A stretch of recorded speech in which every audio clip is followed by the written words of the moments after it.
y creo que voy a hacerlo cada vez que tengamos estos encuentros, es recordarles que en este curso de psicología social, el, en la fase última es la prueba nacional y a partir de este periodo nosotros estamos haciendo una evaluación con prueba objetiva cerrada. Entonces, y como les dijimos en la webconferencia última, la 2, esa prueba objetiva cerrada incluyen preguntas de todos los textos, pues porque nosotros les hicimos, entonces de todos los textos es importante que ustedes los lean, hagan sus resúmenes. En esta fase 3 la idea es que ustedes, cada uno escogió uno, pero eso no implica que no lean los otros. Por favor, háganlo para que puedan realmente desarrollar un examen final de calidad y que les ayude a tener una nota excelente. Entonces, para el día de hoy, tenemos como invitada especial, aunque es parte de nuestro equipo, pero para dentro de su recorrido, pues la profesora Belkis Adriana Castro, ubicada en la ciudad de Bogotá, ha preparado el tema de la construcción social de la realidad. Este es un tema bastante interesante y nada más mejor y nadie mejor y más apropiada que la profe Belkis, quien ha preparado esta presentación. Y bueno, seguramente ella nos indicará cómo va a ser la dinámica bueno, mejor dicho, quedamos en tus manos, Belkis. Bienvenida. Muchas gracias, profesor Orlando. Muchas gracias a nuestros estudiantes que nos acompañan el día de hoy. Es un gusto poder desarrollar este tema que me apasiona, precisamente porque es un texto interesante desde los planteamientos que hacen los autores, pero también cómo a partir de esos planteamientos que tienen una génesis sociológica, vamos a aterrizarlos a la psicología social. Entonces, esto me parece supremamente interesante porque nos permite evidenciar cómo interactúan y cómo se nutren las diferentes disciplinas y campos de conocimiento. Pues básicamente lo que pensaba realizar es como una especie de conversatorio. Precisamente este tipo de actividades lo que nos permiten convertir las teorías a la interpretación y comprensión de la realidad de los fenómenos sociales. ¿Me pueden, por favor, si ven mi pantalla? Sí, Belkis, ¿sabes qué te sugiero? De pronto comparte la pantalla, pero cierra tu cámara porque se está entrecortando un poquito el sonido y a veces por tener abierta también la parte del eso, a veces eso influye en la conexión. Pues probemos a ver, pero tu pantalla se ve bien, estamos viéndola. Bueno, entonces, como les comentaba, es como una especie de conversatorio. También hay varios docentes de la red que pueden interactuar durante la conversación y demás. Nuestros estudiantes también. Bueno, voy a empezar como por dar un contexto de quiénes son Berger y Luhmann. Berger y Luhmann son dos sociólogos que empezaron a estudiar las formas de relacionarnos en sociedad y cómo esas formas de relacionarnos en sociedad tenían una serie de determinantes a nivel de todas los procesos que se venían desarrollando precisamente en la época. Berger y Luhmann vienen de dos guerras mundiales. De hecho, uno de ellos es migrante, entonces también vivió ciertos aspectos que le permitieron tener puntos de referencia y puntos de análisis un poco diferentes a lo que tradicionalmente se venía trabajando en la sociología y que los sociólogos tomaban desde allí como posturas estructuralistas. Vemos también cómo estos autores hacen como una crítica teórica a esas tradiciones y abordan más unos elementos de corte fenomenológico. Cuando se abordan estos elementos de corte fenomenológico, empezamos a ver unos nuevos planteamientos en la teoría. Desde allí, entonces, nos vamos a adentrar un poco. Ustedes en el curso tienen un artículo de este texto, pero realmente es un libro completo. La construcción social de la realidad es un libro completo. En el curso abordamos como una crítica que se hace al texto. Un autor plantea unos cuestionamientos bastante interesantes. Desde allí también es importante empezar a mirar eh, la manera como llega este autor a hacer estos planteamientos y estas críticas a lo que Berger y Luhmann planteaban en su libro. Y es porque las realidades, y ahí voy a empezarme a adentrar en el tema, las realidades no son eh, permanentemente inmodificables. Las realidades se modifican en un escenario y un tiempo específico. Por eso, cuando el autor retoma el texto de Berger y Luhmann, empieza a hacer este tipo de planteamientos. Ustedes van a encontrar allí en el libro, o y más en el libro, en el artículo, como una decantación de tipo teórico, filosófico. Cuando hablo de esta decantación de tipo teórico filosófico, empezamos a ver cómo el autor nos hace un recorrido de cómo era entendida la naturaleza, cómo eran entendidas las cosas, cómo eran entendidos los objetos. Y empezamos a ver tradiciones donde los objetos eran equivalentes a una serie de instrumentos, se instrumentalizaban, donde no tenían vida y por no tener vida estaban sometidos a ciertas condiciones que daba la naturaleza. ¿Sí? Voy a tratar de no adentrarme en hablarles mucho de la filosofía, porque entraríamos a hablar allí de la filosofía del ser y cómo hay una transición en cuanto a la filosofía del ser, etcétera, etcétera, que lo podemos dejar para otra charla y ver cómo la psicología se acerca al ser. Pero lo que quiero transmitir en esta revisión filosófica que plantea el autor es que se empieza a plantear que es importante pasar de los hechos de la naturaleza y de los hechos de lo biológico a una condición del ser, ¿sí? Y que esa condición del ser tiene una esencia específica que le permite interpretar y comprender esas situaciones y esos fenómenos que se presentan en la vida y en la cotidianidad. Entonces los autores, Berger y Luhmann, empiezan a partir de ello, de comprender que la vida no es plana, la vida es una constante interacción, un constante cambio, a hablar de tres elementos interesantes desde su teoría, y es qué es real y qué no es real, qué es una realidad objetiva y qué es una realidad subjetiva, qué es conocimiento. Acordémonos también que venimos de unas tradiciones donde para hablar de conocimiento siempre o generalmente se referían era al conocimiento desde la ciencia, al conocimiento desde la experimentación, al conocimiento desde lo teórico, ¿sí? Y aquí empieza a hablarse de otro tipo de conocimiento, un conocimiento que trasciende un poco ese academicismo y esa estructuración de que todo tiene que ser medible, pausible, cuantificable. Entonces miremos cómo a partir de los planteamientos que empiezan a dar estos autores, se empieza a plantear la realidad como un proceso dialéctico, ¿sí? ¿Eso qué nos traduce?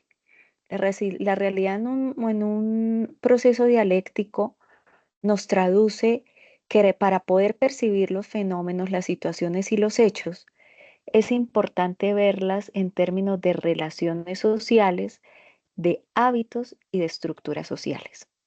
Y que a partir de esas relaciones sociales, de esos hábitos y de esas estructuras sociales, hay una construcción del conocimiento, ¿sí? Si hay preguntas, profe Orlando, yo no tengo visual del chat por si algún estudiante tiene preguntas o demás. No sé si alguien me puede ayudar. Yo te colaboro, Belkis. Cualquier cosita te interrumpo Ay, y profe, yo muchas estoy gracias. pendiente. Gracias, muy amable. Entonces, desde estos tres elementos que empezamos a ver allí, empezamos a mirar un poco qué definen los autores por esa realidad. Entonces ellos nos dicen, bueno, la realidad es una cualidad propia de un fenómeno, ¿sí?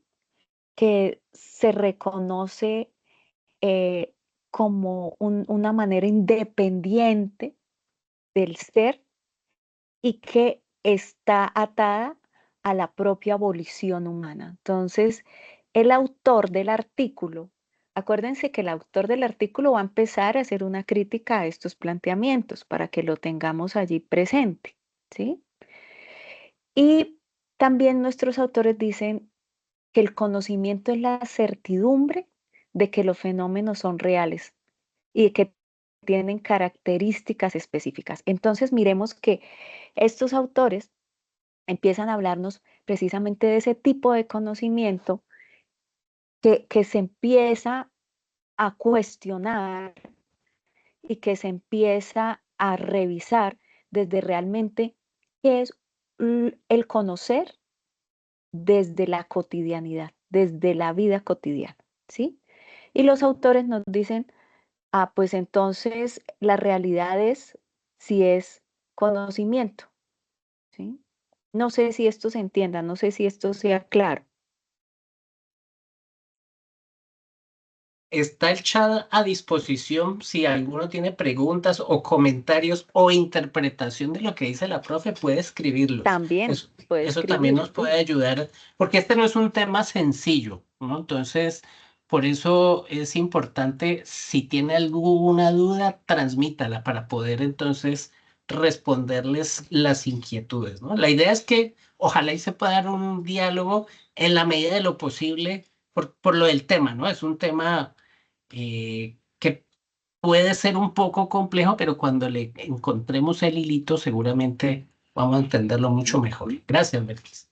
Bueno, entonces, los autores nos dicen que la realidad desde este planteamiento es ajena a nuestra intersubjetividad, es decir, a lo que comprendemos del mundo, ¿sí? Y que se da de manera independiente. Y que para que esta realidad, o sea, ¿cómo sabemos qué es real y qué no es real? Entonces ellos dicen, es real si es conocimiento, es decir, si hay certidumbre. Fíjense que ellos no consideran la incertidumbre, que actualmente es uno de los temas vigentes, ¿sí? Actualmente se habla de la incertidumbre, pero en esa época los autores decían, no, un conocimiento es conocimiento y es real, sino genera cierta certidumbre respecto a un fenómeno específico, ¿sí? Que tiene unas condiciones y unas características específicas, ¿no? Entonces, si yo les dijera que lo que no tiene certidumbre no es real, ¿qué pensaríamos? O sea, ¿qué diríamos? ¿Será que los autores están en sintonía o será que los autores tienen una visión muy plana de lo que es la realidad? ¿Sí? Entramos a cuestionarnos allí ese tipo de elementos, ¿sí? ¿Será que el fenómeno de la migración, cuando yo he vivido la migración, pero no soy considerada quien para hablar de migración porque no tengo un conocimiento que me lo permita desde lo teórico? ¿Será que eso implica que lo que yo he vivido es real? ¿Sí? Entonces, desde allí empiezan a plantearse todos estos interrogantes. Y ellos dicen que a partir de ello es que se construye la vida cotidiana, ¿sí? Entonces, siempre los autores se van a mover en su primer capítulo en un debate de qué es real, qué no es real, qué va dentro del rango de lo subjetivo, qué es conocimiento y qué no es conocimiento. Y esta es una de las críticas fundamentales que el autor va a plantear allí en el artículo que ustedes están viendo. Hay un tercer elemento que empezamos a ver y es cómo construimos esa realidad o a partir de qué se construye esa realidad. Y empezamos a ver allí que la realidad se construye a partir de una serie de condiciones del contexto o una serie de condiciones que nos da el contexto. Y esas condiciones que nos da el contexto son las que nos permiten empezar a construir ese tipo de conocimientos de lo que implica la realidad. Pero aquí es muy importante porque también nos habla de un aspecto fundamental que es el sentido común, ¿sí? Entonces, bueno, entonces tenemos una realidad, la realidad está construida a partir de lo que se evidencia, de lo que es plausible, de lo que es cuantificable, por tanto, se va a hacer común a todo el mundo. Entonces, como es común para todo el mundo, hablamos de que las personas interpretamos los fenómenos sociales de la misma manera, porque como hay evidencias respecto a ello, entonces vamos a hablar de un sentido de lo común y hay una evidencia de la realidad, ¿sí? Empiezan allí también a ver los autores, volvemos a retomar el tema de cómo esto influye en nuestra vida cotidiana y empezamos a hablar de un elemento fundamental, que es a partir del cual hacemos una construcción de esa realidad y una construcción de lo social, y es el lenguaje. El lenguaje nos da significados, significados comunes, ¿sí? Significados de interpretación, significados frente a lo que evidenciamos, significados frente a lo que experimentamos, y empezamos a hablar que hay una construcción de un mundo de significados, ¿no?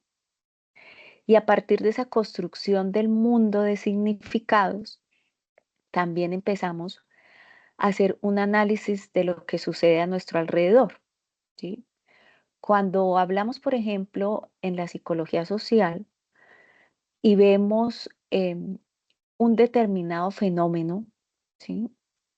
En nuestra cotidianidad, cuando prendemos las noticias o cuando leemos un periódico o cuando escuchamos la narrativa de alguien, a partir de toda esa transmisión de información que se da en el lenguaje, empezamos a construir esos mundos de significado.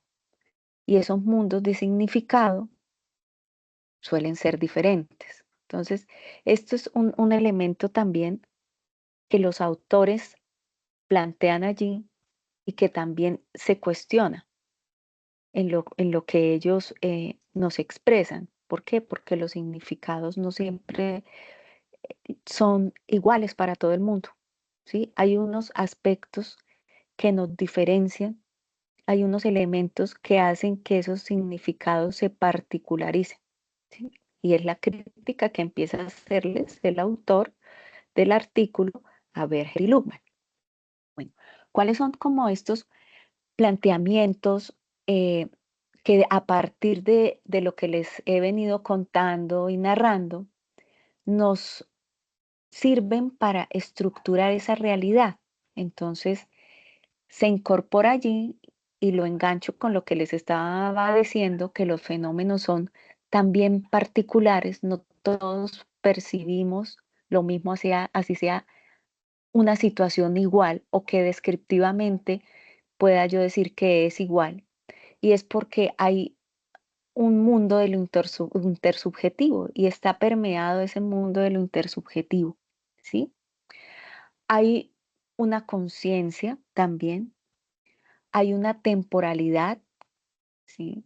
La temporalidad es la que nos ayuda, por ejemplo, a darle ese matiz de lo que es de la conciencia de lo que percibimos en el momento presente y de acuerdo a ello interactuamos o generamos un comportamiento específico. También la interacción social a partir de lo que nosotros nos vinculamos o en la medida que nos vinculamos con el otro, también tenemos una manera de estructurar esa realidad y de crear unos esquemas, ¿sí? Por eso hablamos en psicología de los esquemas relacionales, porque a partir de la interacción social empezamos a estructurar esa manera como nos relacionamos con el mundo desde lo intersubjetivo.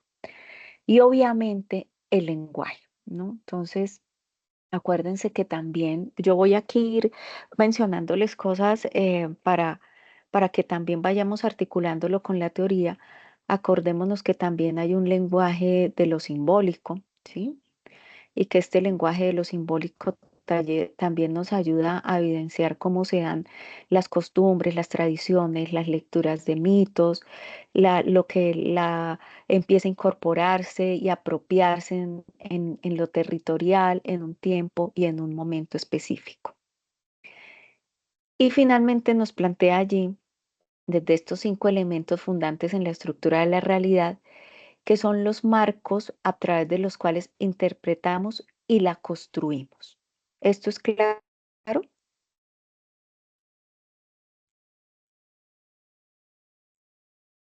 Parece que sí. Bueno, entonces gracias, profesor Orlando. Entonces, vamos a encontrar allí 3 aspectos muy interesantes que ustedes han venido leyendo y releyendo en sus textos, y es la externalización, la internalización y la objetivación, que son unos conceptos que abordan los autores, que es más como el nombre quizás rimbombante que se le da, pero lo que nos traduce es que la sociedad, el ser humano, el hombre, nos construimos a partir de estos 3, ¿sí?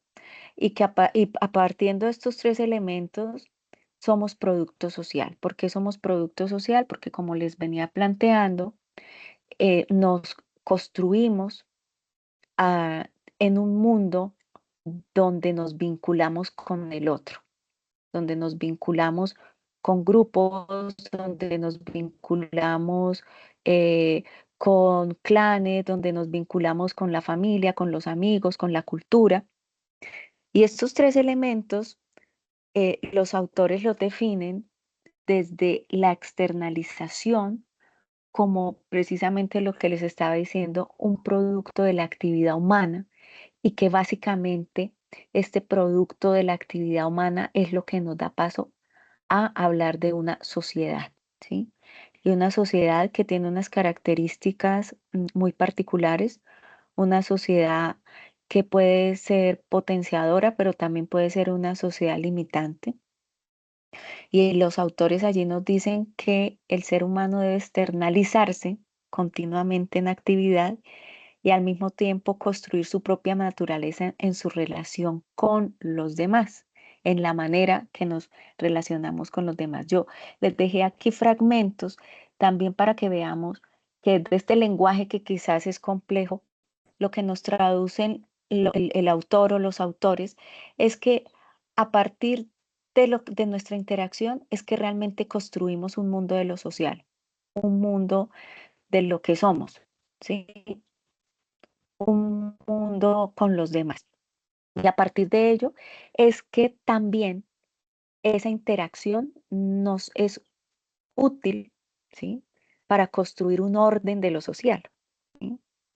Y ese orden de lo social también está situado en cómo ese orden de lo social a veces dificulta que las sociedades se cuestionen de lo que rutinariamente hace, que es una crítica que también se le hace a Berger y Luhmann. Berger y Luhmann dice que la única manera de que una sociedad esté en orden, estabilizada, es que la gente tenga una serie de parámetros, hábitos específicos. Y eso nos sirve para mantener una sociedad em, tranquila, homogenizada, podríamos decirlo, desde los planteamientos que se hacían en el libro en esa época, y hasta qué punto no romper ciertos esquemas, ciertas condiciones y ciertos hábitos eh, hace que no reflexionemos de nuestra propia realidad, ¿no? Es como la crítica que también se podría llegar a hacer allí, ¿sí?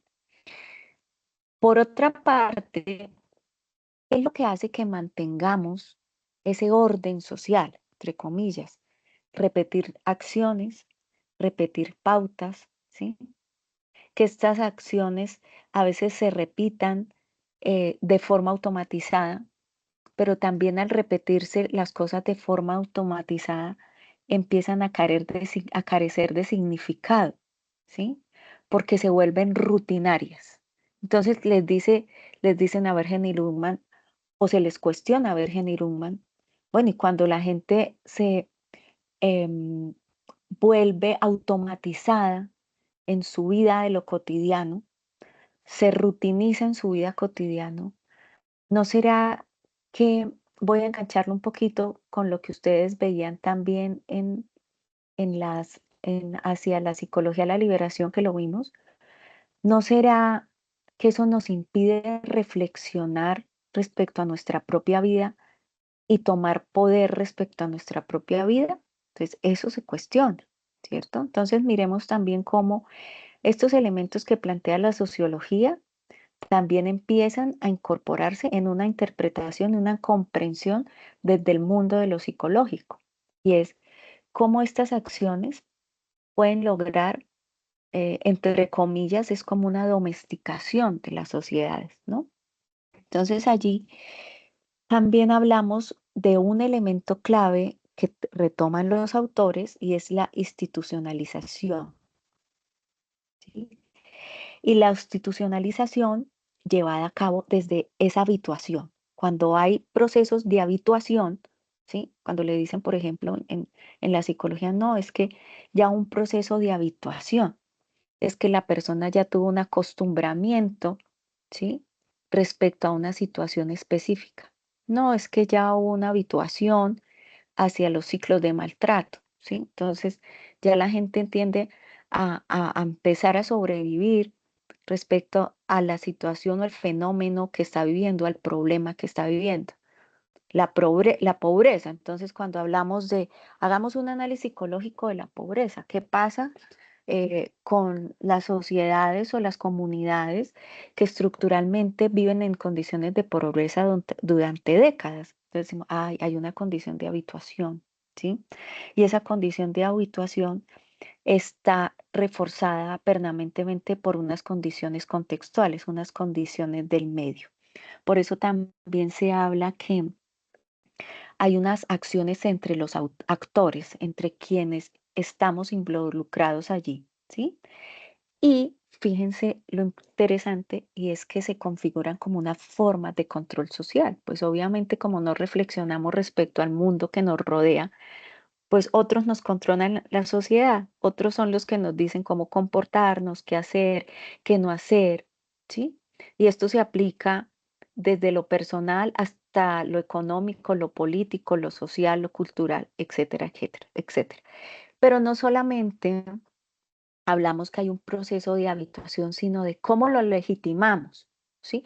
¿Cómo legitimamos eh, que una comunidad sea estructuralmente pobre? No, pues legitimémosla a partir de unas condiciones eh, contextuales que se repiten de generación en generación, ¿sí?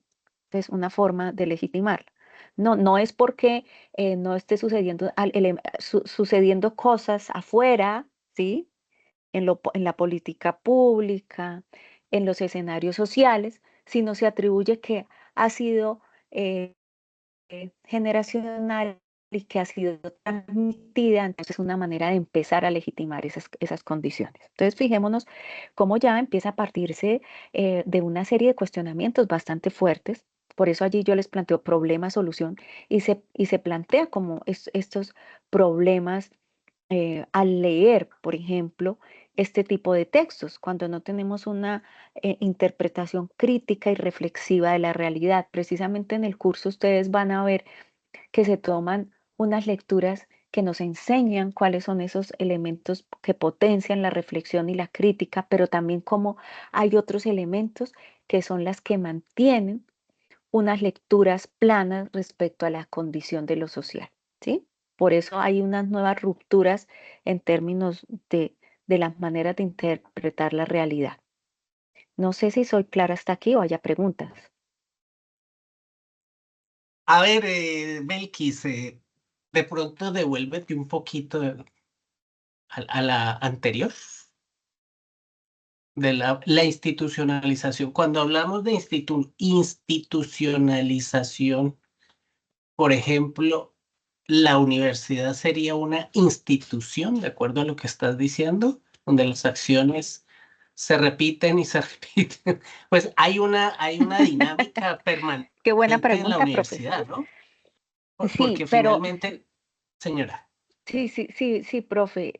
Finalmente continúe, profe, que lo interrumpí.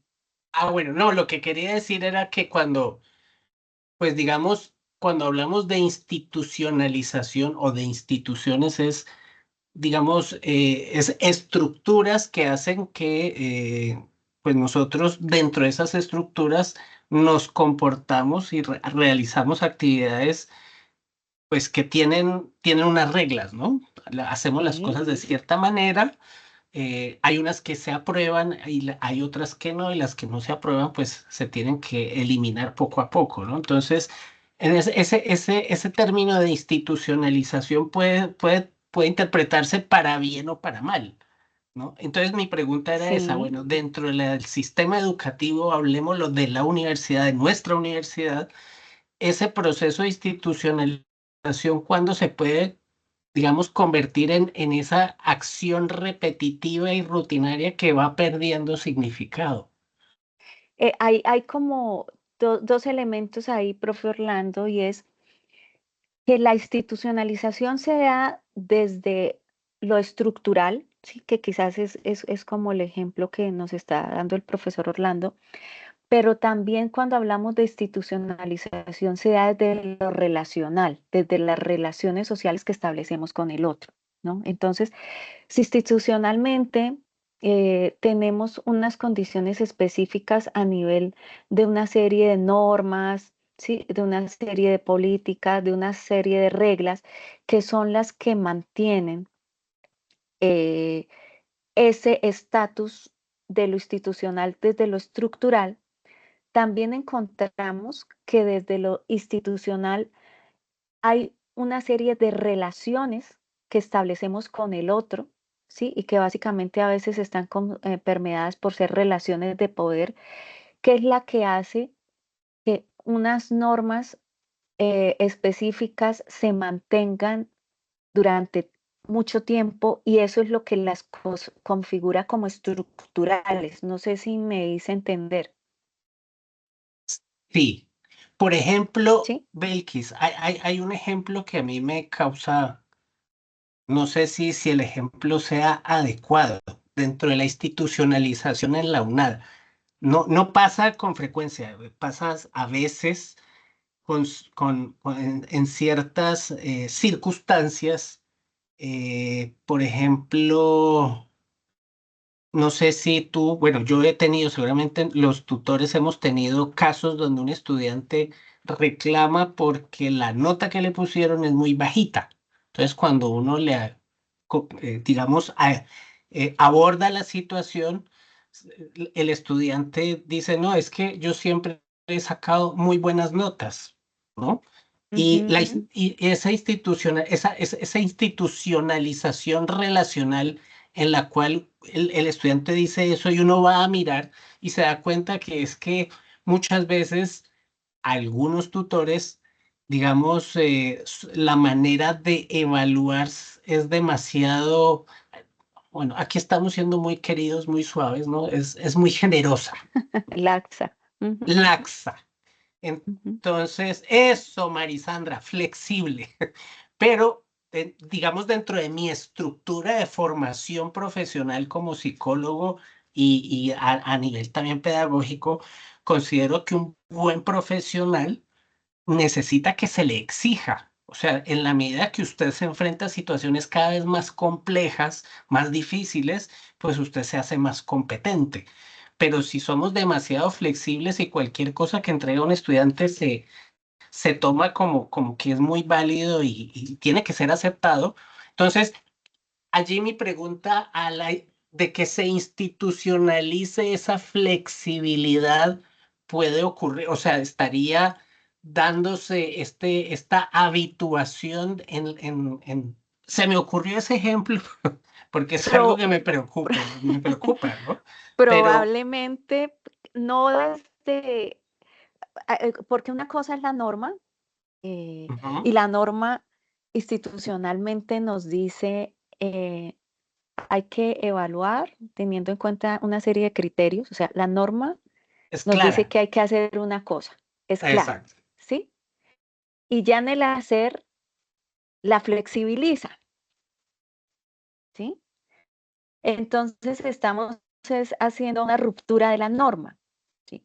Pero lo Ah, preocupante es que entonces nuestros estudiantes se están también rutinizando en el sentido, bajo el ejemplo que el profe pone, ¿no? En el sentido que también entonces empiezan a generar habituación respecto a eso. Entonces ya el profe que les puso 3 5 es el mal profe, pero no es el profe que, mire, este profe me realimentó súper bien, ¿sí? Eh, no. realmente aquí tengo que generar un proceso reflexivo porque sí, la embarré, o sea, cogí todo de GPT. O sea, sí, llegué corriendo pues, porque estaba trabajando y le mandé. Entonces, también es como que la institución nos puede dar una norma y por eso hacía también la acotación de que se daba en las relaciones con el otro, relaciones que establecemos, ¿sí? Entonces, tipo de trabajo colaborativo. No, eso hagámoslo rapidito, eso métale aquí a la IA y mandémosle al profe, ¿cierto? Entonces empiezan a formarse, a rutinizarse y también esto impide que reflexionemos realmente, ¿será que si a mí me mandan a hacer un análisis psicosocial, tengo las suficientes herramientas con lo que viene el curso de psicología social o fue que eso fue a punta de IA, ¿cierto? Entonces, no sé si me hago entender con el ejemplo, profe, que va de lado y lado, ¿cierto? Porque es relacional. Exacto, exacto, ¿Sí? Es relacional. Si exacto. están los docentes, están los estudiantes, está la institución, entonces es en este mundo. Por eso hay lo de problema-solución, porque empezamos a estar allí como en esa balanza de lo que los exige la norma, pero realmente lo que estamos haciendo, ¿no? No Pero, sé si soy y, clara. Belkis, sí, y ahí también se empieza a complicar mucho más, y a eso quiero que de pronto se genere la reflexión con nuestros estudiantes, es que no es un tema sencillo, porque aquí viene otro elemento, ¿no? Listo, la norma de la institución dice qué es lo Ujú, que hay que hacer, pero al mismo tiempo... Los que manejan la norma en la institución también sacan otras normas que pueden ser incluso contradictorias con la norma inicial y fundamental, ¿no? ujú, Entonces, por ejemplo, le dicen, no, ujú, es que la UNAD no puede, esto que voy a decir no es así, pero podría pasar de decir, no, es que los cursos mínimo, máximos pueden solamente perder el 5% de los estudiantes. Este ejemplo, ujú, lo que digo, no es así. Pero si hay una norma clara y luego dicen, no, pero es que solo no puede perder más del 5%, es otra norma que podría estar en contradicción y que en las instituciones ocurre, ¿no? Hay unas normas ajá, generales como unas políticas que son para todos muy claras, pero también ujú. en el hacer y en las relaciones y en el desarrollo de su quehacer como institución, pueden haber esas contradicciones, que eso es lo que tendríamos que resolver, ¿no? Consultar, Sí, hablar, sí, sí. dialogar, reflexionar. Exactamente, exactamente, profe. Y que aquí también cuando vemos estos elementos, vemos que hay instituciones que son reguladas por otras instituciones y ahí es donde vemos, por ejemplo, la variable de poder, ¿sí? Entonces, por ejemplo, las instituciones universitarias son reguladas por el Ministerio de Educación, por MinCiencias, ¿sí? Entonces, vemos cómo todo está también dentro de una lógica de relaciones de poder, porque a la larga las interacciones que establecemos con el otro, sea una institución, sí, sí, si nos vamos a los filósofos, sea un objeto, sí, sea un objeto, una cosa, sí, una cosa, estructura, están mediadas por una relación de poder. Pero si nos vamos al ser, al sujeto, si nos vamos a un ser y a un sujeto, las relaciones de pareja están mediadas por una relación de poder, las relaciones con el jefe están mediadas por una relación de poder. Sí, entonces vemos también cómo todo esto nos permea en diferentes ámbitos de la vida, en diferentes dimensiones de la vida y de la vida cotidiana, porque es de la cotidianidad, ¿sí? No se da al margen, sino en la interacción del diario vivir. Bueno, no sé si ya pueda pasar aquí, Sí, profe señora. Orlando. Sí, sí. Bueno, entonces vemos ahora ya con el ejemplo que abordábamos con el profe Orlando, que Berger y Luhmann empiezan a hablarnos de la objetivación, el mundo del objetivo, qué es objetivo y cuándo es objetivo. Entonces recordemos, para hacer aquí como un biofeedback, recordemos que habíamos hablado de que la realidad para estos autores era lo que no generara incertidumbre, es decir, que generara certeza. Todo lo que generara certeza, todo lo que fuera real y todo lo que fuera evidente, ¿cierto? Entonces, por eso, para estos autores, la objetivación se relaciona con la realidad objetiva, que es plausible y no genera certidumbre, y dice que, y vuelve a retomar los dos conceptos que veníamos hablando, la institucionalización y la legitimación. ¿M? Entonces, incorpora allí la socialización, que es el elemento que hablábamos de cuando empezamos en el mundo a relacionarnos con los otros, ¿sí? Y cuando los otros empiezan a construirnos y nosotros a construir a los otros y empezamos a aprender de ese mundo de lo social. Entonces aquí ya incorpora la realidad objetiva construida también a partir de la socialización, ¿sí? Entonces dicen los autores, es que esto se hace ajeno al hombre que la produce. Entonces le dicen, pero ¿cómo así que es ajeno al hombre que la produce? Si es que el hombre está en la sociedad, ¿sí? Y el hombre empieza a socializar desde que es niño. Entonces, en un segundo momento de este texto, yo estoy hablándoles un poco del artículo, las críticas al, al texto de Berger y Luma y un poquito del libro como para ir trayendo varias cositas y clarificando. Entonces dice, pero ¿cómo así? Si es que nos construimos socialmente, ¿sí? Entonces no podemos ser ajenos a ello. No, no somos ajenos a lo institucional, no somos ajenos a la legitimación, no somos ajenos porque estamos permeados y construidos a partir de ello, ¿sí? Y entonces se dice allí que empezamos a, con todos estos elementos, estos tres momentos básicos, a internalizarla, es decir, a aprenderla. Entonces, volvemos, por ejemplo, lo que estábamos hablando con el profesor Orlando, la norma. Entonces empezamos a aprender ciertas cosas de las normas en la universidad, de las normas en el trabajo, de las normas en colaborativo. Entonces empezamos a hacer una internacionalización, ¿sí? De todos estos elementos a partir de ellos, de un proceso de conciencia, de hacerlo consciente, de empezarlo a aplicar, ¿no? No me voy a tener en hablar de la conciencia de Berger y Luhmann porque ya es otro tema, ¿sí? Pero básicamente empezamos a actuar, a comportarnos respecto a todos estos esquemas de interpretación porque los interiorizamos, ¿sí? Y cuando los interiorizamos, los naturalizamos. Entonces ya para nosotros es normal ciertos comportamientos, ciertas normas, ciertas costumbres.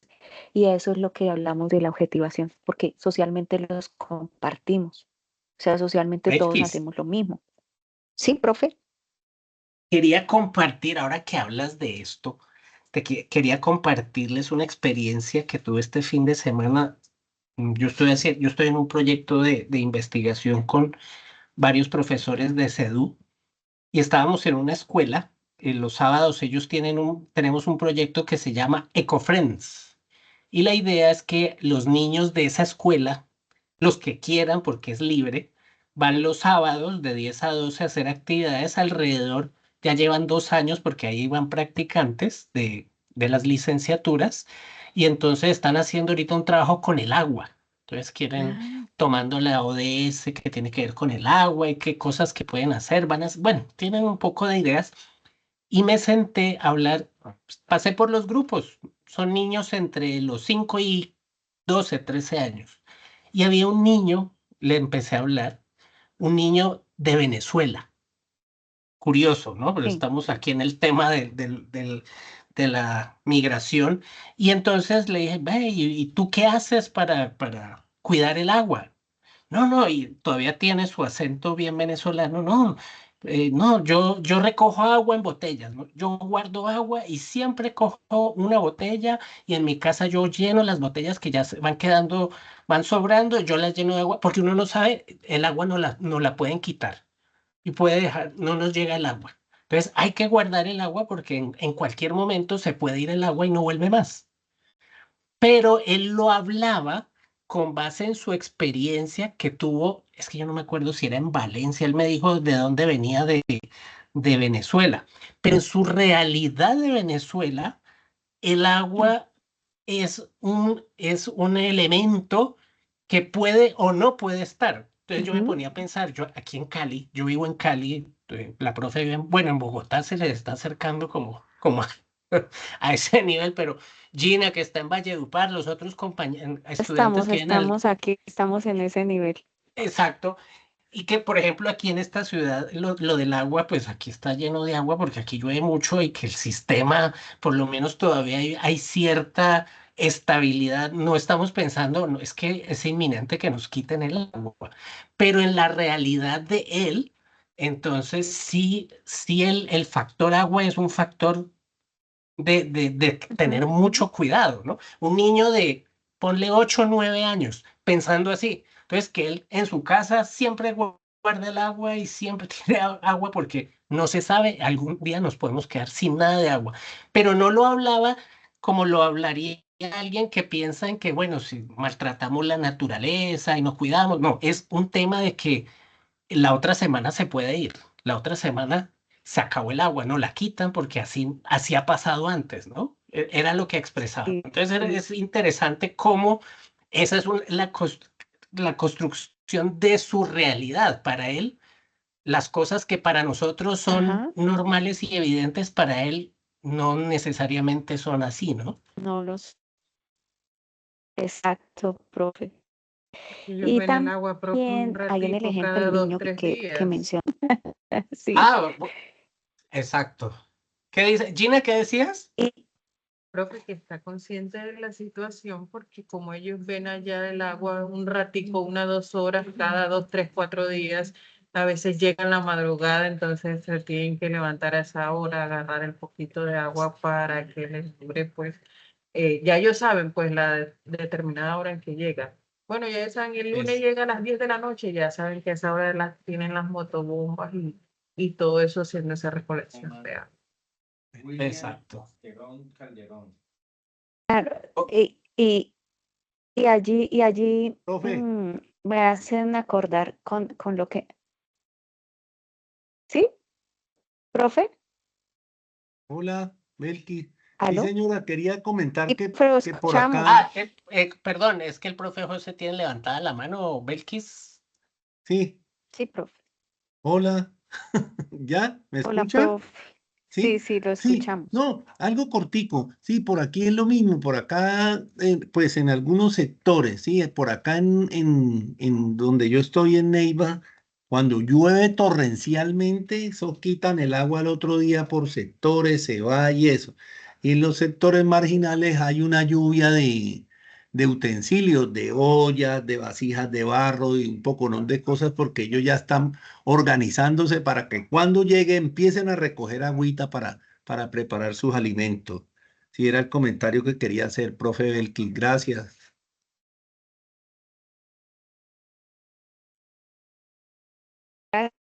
Gracias. Gracias. Y los comentarios, profes, me hacen recordar algo que básicamente, bueno, lo voy a tocar más adelante, pero ya que nos adelantamos un poquito, lo abordo ahora. Y es que precisamente la acción de conciencia se da a partir de la socialización y cuando hablamos de niños, hablamos de esa socialización primaria, ¿no? Socialización primaria de los niños es en un sentido que queda como en esa impronta. Entonces, si mi socialización primaria con el agua fue a partir de la escasez, pues seguramente en mi vida voy a empezar a mirar que cada vez que me falte, algo va a suceder. Entonces voy a hacer todo lo posible porque nunca se acabe o guardar lo que pueda, ¿no? Y seguramente voy con el agua, pero quizás si uno indaga más, va, va a otras dimensiones, ¿no? Belkis, tenemos problemas con tu sonido, va y Va un vuelve. mundo, bueno, Es que está como que ahora sí me escuchan. sí, eso, ahora sí. Es que estaba como intermitente, como que empieza, sí, luego lo Ahora hace sí, rápido, profe. pero es cuestión de internet, es el internet. A ver, se entrecorta, dice Ángela, sí. Entonces te alcanzamos a escuchar que estabas hablando Bien, acerca de la que les socialización estaba primaria, pero diciendo no quedamos muy claro. ya ¿Habla? que me hace acordar el profe con lo del niño de la asociación. ¿Me escuchan? Aló, Ya, ahora profe, ¿me sí, oyen? ya sí, sí. Me tocó pegarme al micrófono. Ahora sí. Bueno, que con el tema de lo del niño me recordé mucho lo de la socialización primaria, que es como el momento inicial donde tiene contacto con ese mundo eh, de contactos. Que cuando el niño, por ejemplo, mencionaba lo del agua y demás, también podemos llegar a ver cómo están quizás una interpretación de la escasez, desde cuando no solamente me falta el agua, sino me faltan otras cosas, ¿no? Y es como él empieza a construir su realidad a partir de esos elementos. Entonces seguramente va a hacer todo lo posible por no estar en un ambiente de escasez o se habitúa a la escasez. Entonces, eso también es lo fundamental de cuando empezamos a analizar e interpretar todos estos fenómenos, ¿no? Que con el pequeño ejemplo que nos daba el profe Orlando, ya podemos tener un imaginario de quizás el mundo social que ha tenido que vivir el niño, ¿sí? Y que seguramente muchos niños en unas condiciones similares tienen. Y a partir de ello también hay, aquí estamos en la objetivación, ¿no? Objetivación, pero también el proceso de subjetivación, y es el mundo propio, el mundo de mi ser, ¿sí? De lo que construyo. Era eso, profe, muchas gracias. Gracias, Belkis. No sé si me escuchan mejor. Sí, te estamos escuchando mejor, aunque a veces se va un poquito, pero se entiende. Sigue, Bueno, tranquila. bueno, estoy aquí pegada al micro, si no me dicen por favor, profe. Listo. Bueno, entonces hay otro proceso que nosotros dentro del texto y que es criticado el autor, si es la indemnización, ¿sí? Ya la indemnización, de manera como el sujeto, el yo, de ese mundo, como ese mundo empieza a, a determinarlo y a generar en serie roles muy específicos. Los autores dicen roles macroscópicos, ¿no? Desde el lenguaje. Y a partir de él, construir unos significados, ¿sí? Vienen y están elaborados en un mundo de lo social, de la sociedad, ¿sí? Entonces, cuando hablamos de esto, hablamos de que esa sociedad y ese mundo de lo social tiene varios niveles en términos interpretativos, podríamos llamar una serie de universos, se van interiorizando en esa realidad subjetiva, ¿sí? Pero fijémonos cómo a partir de lo que ese mundo y esa sociedad hace, es que empezamos a construirnos como sujetos y a internalizar lo que Belkis, la cultura y la sociedad nos da. ¿Sí, profe? ¿Me oye? Belkis, sí, Sí, profe. tú de lo que estás diciendo tienes una diapositiva. Es que estamos en la objetivación todavía. Ay, sí, yo estoy en la internalización, ¿no se vio? No estamos, en este momento es Ay, objetivación, realidad objetiva. Es que yo creo que tienes inestable el internet, no es cuestión de pegarse al micrófono, ay, sino que hay momentos en que se entrecorta, pero eso es del internet, no es problema tuyo de micrófono. Pero y ahí no lo ven. no, de pronto sal y vuelve, Voy a no, no, dejar con, eso, deja de compartir, sí, no de salirse. Deja de compartir y vuelve a compartir. ahora sí lo, Eh, no, ahora todavía sí, no tampoco. no la vemos, todavía no es compartido. O sea, no lo hemos compartido. Espérame un momentico aquí.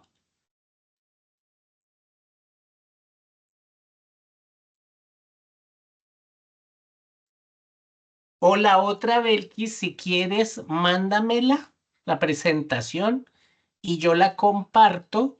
De pronto, eso ayuda a que Ahí me aparece que ya. no,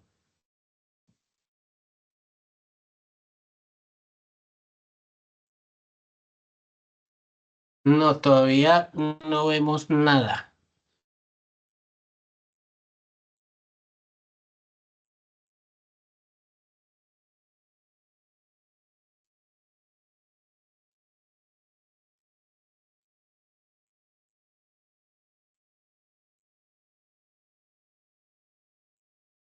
Sí, Belkis, si quieres, mándame la presentación y yo la comparto. ¿Me escuchas?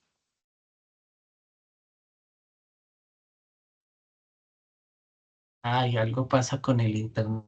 Ah, profe.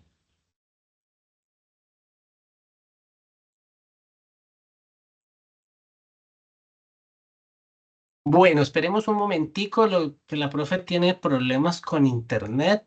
A ver si logramos que se estabilice la señal. Belkis, ¿nos escuchas? Porque vemos tu micrófono abierto, pero no te escuchamos. O de pronto, Belkis, si me escuchas, sal del Teams y vuelve a ingresar a ver si de pronto eso ayuda a que se estabilice. Eso.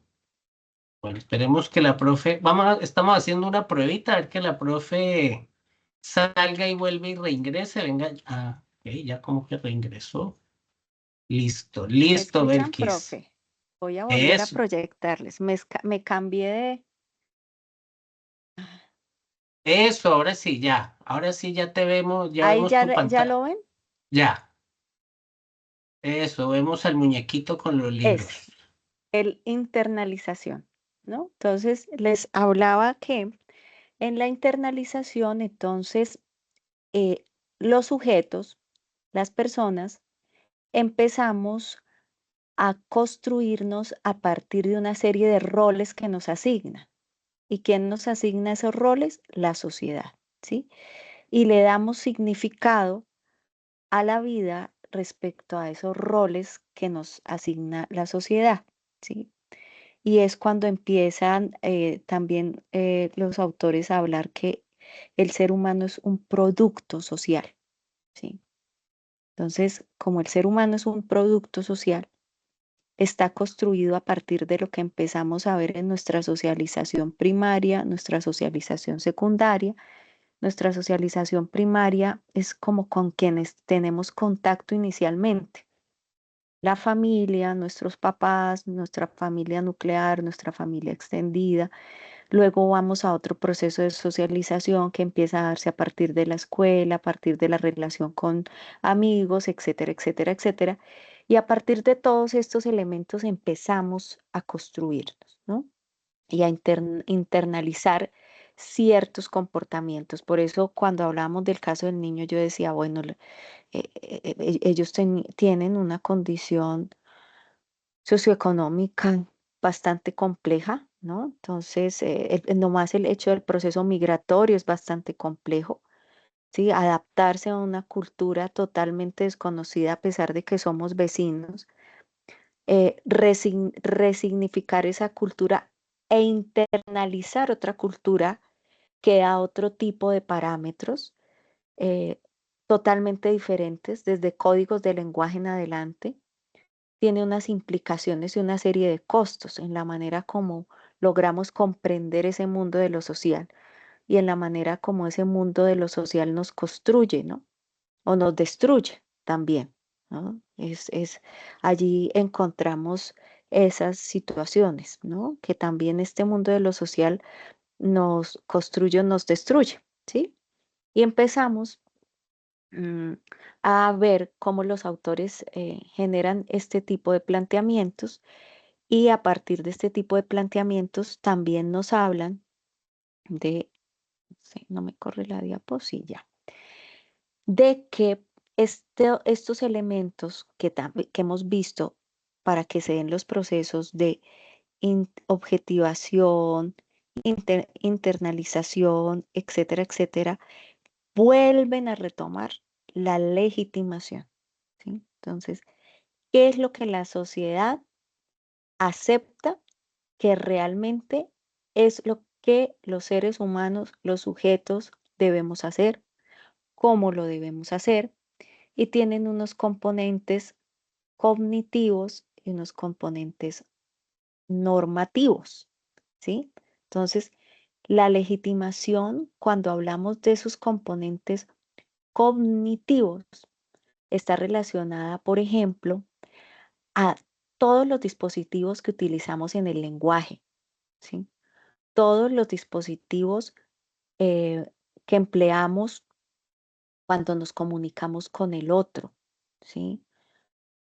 Los refranes, las moralejas, ¿sí? Todo esto legitima. Por eso, por ejemplo, en sociedades patriarcales fuertes, ¿sí? Hay unos refranes muy fuertes hacia las mujeres, hay unos refranes que afectan, por ejemplo, la manera como se trata a las personas que tienen ciertas condiciones de aprendizaje que no son igual al resto, ¿sí? Afectan al migrante, ¿no? Entonces, o las enseñanzas también, fijémonos que las abuelas enseñaban más con las moralejas, ¿no?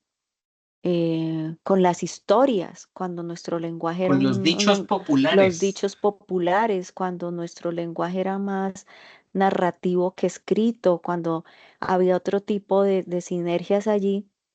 Todo esto se va eh, generando en términos de dispositivos cognitivos que empezamos a internalizar y empezamos a incorporar en nuestro repertorio comportamental, en nuestro repertorio conductual, ¿sí?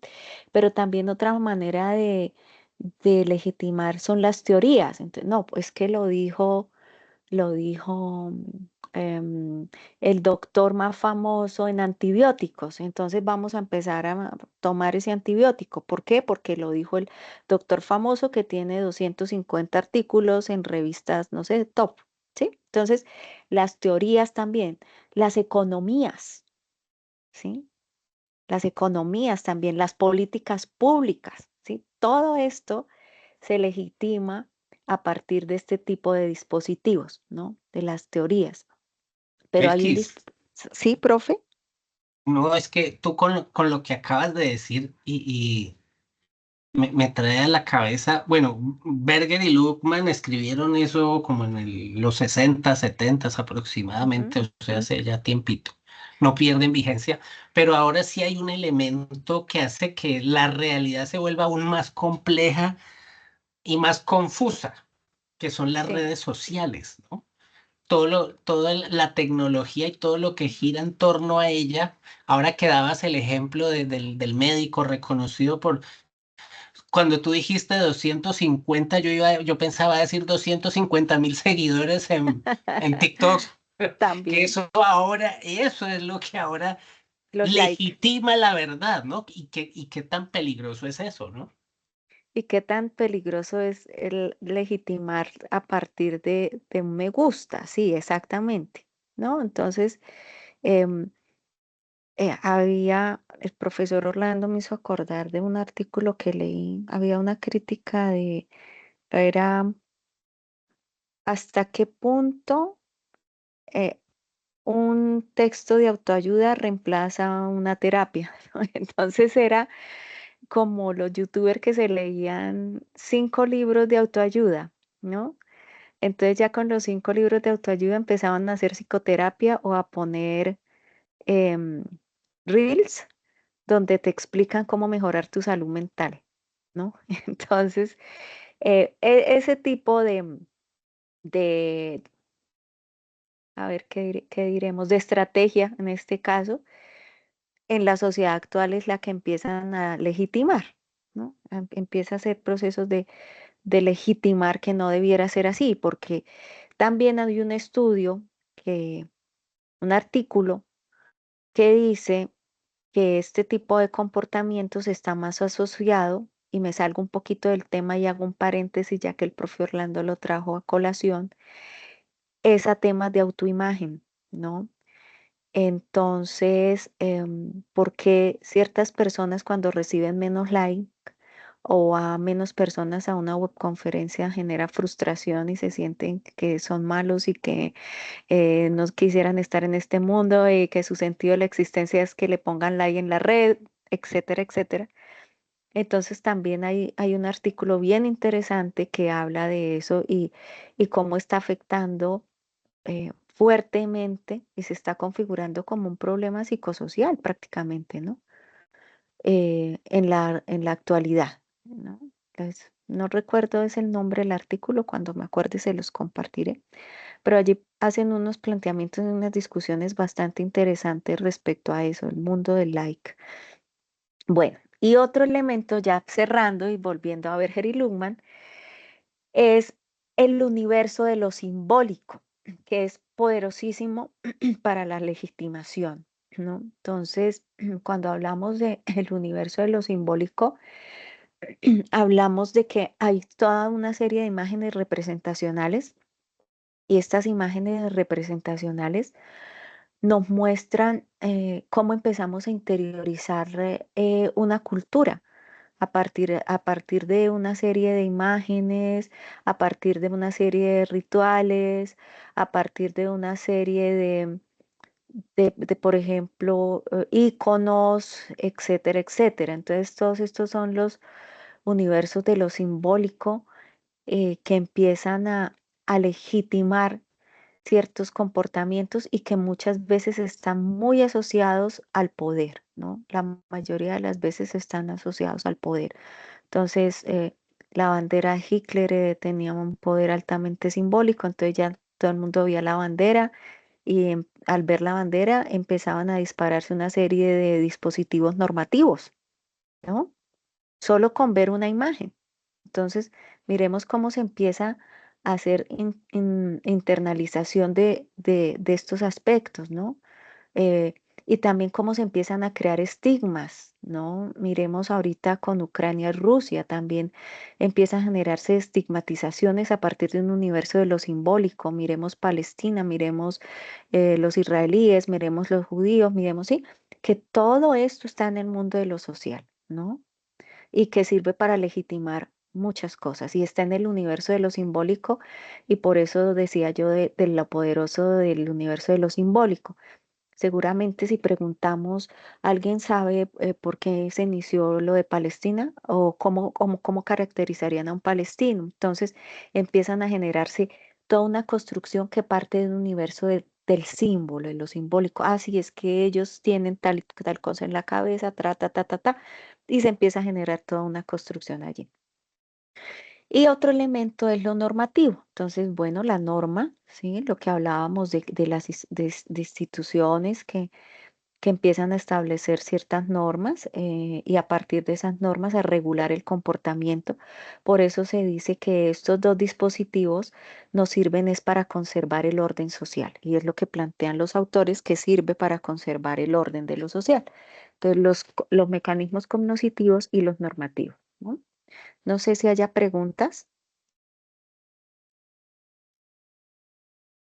Pues aquí hay comentarios. Vamos a ver. Ah, no, todavía no. Solo compartí un podcast que es una radionovela que la profe Mary, que es también de esta red del curso, compartió acerca de como una radionovela acerca de la experiencia de una familia migrante. Ahí lo Ujú, puse en el chat para que los que quieran, después de que acabemos la presentación, lo pueden después escuchar. Son varios capítulos, así que lo pueden seguir. Pero yo leo o escuché el primer capítulo, es bien interesante, ¿no? Porque está muy relacionado con lo que la profe Belkis está aquí hablando. Ahí se puede ver cómo se aplican varios de estos conceptos allí en esa radionovela. Pero Ay, no gracias, hay profe. no hay comentarios. Bueno, gracias por la radionovela que nos permite como ver, acercarnos a esa realidad de lo cotidiano, ¿no? A partir de unos marcos Ajá. interpretativos de lo teórico. Bueno, entonces, y para profundizar un poco entonces en la internacionalización, vamos entonces a lo que les mencionaba en la socialización, ¿sí? Entonces, la socialización es eh, diríamos, el primer momento en que empezamos a permearnos de ese mundo social y a que ese mundo de lo social empiece a configurar lo que somos, ¿no? Y era lo que les traía a colación en la presentación anterior, con lo que mencionaba de con quién nos vinculamos nuestros primeros años de vida, ¿sí? ¿Quiénes son realmente nuestros cuidadores? ¿Cómo nos cuidan? Nos cuidan desde el afecto, nos cuidan desde el apego, nos cuidan desde la carencia, nos cuidan desde el miedo, ¿no? Desde el miedo a la sanción. Entonces, todos estos elementos eh, que son retomados por los autores mm, suelen ser muy interesantes cuando los aterrizamos al mundo de lo psicológico y de la psicología social, ¿no? Entonces son como los aspectos que toman los sociólogos para hacer como un análisis y una interpretación del mundo, pero que desde la psicología también empieza a evidenciarnos ciertos aspectos que son indispensables para el análisis de lo social y son indispensables para poder comprender cómo funciona el ser humano, cómo piensa el ser humano, bajo qué marcos se regula el ser humano, bajo qué marcos interpreta su realidad, bajo qué marcos mantiene unas condiciones específicas de vida, ¿no?